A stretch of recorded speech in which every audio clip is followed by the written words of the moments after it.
The trust came about in 2009, 2010, when everybody put their heads together and started asking why North Ayrshire teams had to play home games at Glasgow Green or at Stranraer or at Girvan. And we sort of cast our eye about, and we had derelict pitches here, and we started sort of thinking, well, how can these not be getting used a wee bit better?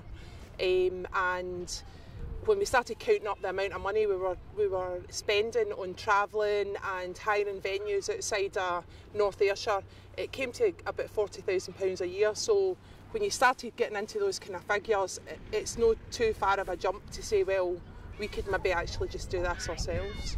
We approached North Ayrshire Council. It took us about 3 years of sort of lobbying them and trying to convince them that we could do it and it was a good idea, before we had got a listening ear. And there were numerous hoops that we had to jump through to prove ourselves before we got to a stage where the thing was that we were actually talking about us putting money in and them putting money in, and it actually becoming a reality.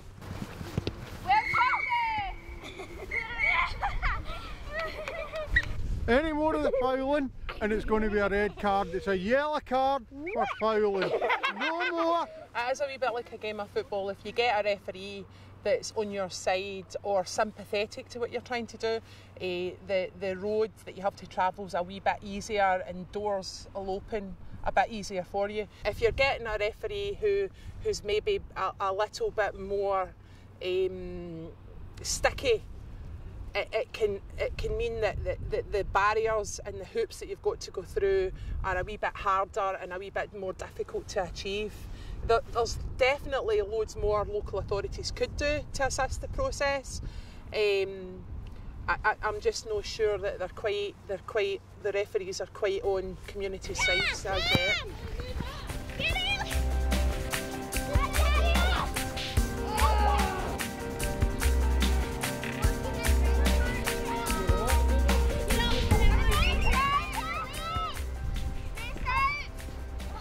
We were lucky in that we had a board. When we formed the board of directors, there were a couple of sort of local employers got on board. They had construction companies, so people actually donated time in kind with machinery, with tractors and trailers. Local farmers donated. The local farmer donated 2 tractors and 2 trailers for 5 days to dig out the foundations of a wee bit of ground that we're planning to develop. So people actually picked up shovels and got on with the job, and donated whatever time and whatever they had to get it to work. We've got our own 12 youth teams and 2 adult teams use it regularly every week for training and games, and we've started to attract teams from the Garnock Valley and even wider. We've had Glasgow teams coming down to use it. Greenock Morton have used it. Troon FC have been up and used it. Kilmarnock Ladies. So as word spreads, and we need to get better at marketing, that's another thing we need to learn, but as word spreads, people are prepared to travel and people are prepared to come down here and use the facilities.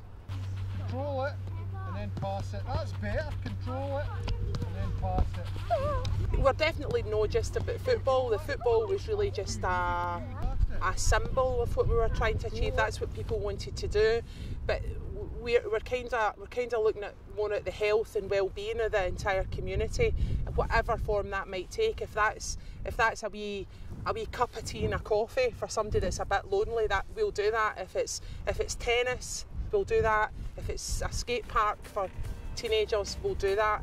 Or we'll have a good try at getting it done. We definitely won't rule anything out, and we'll be led by whatever people in Beith want to do.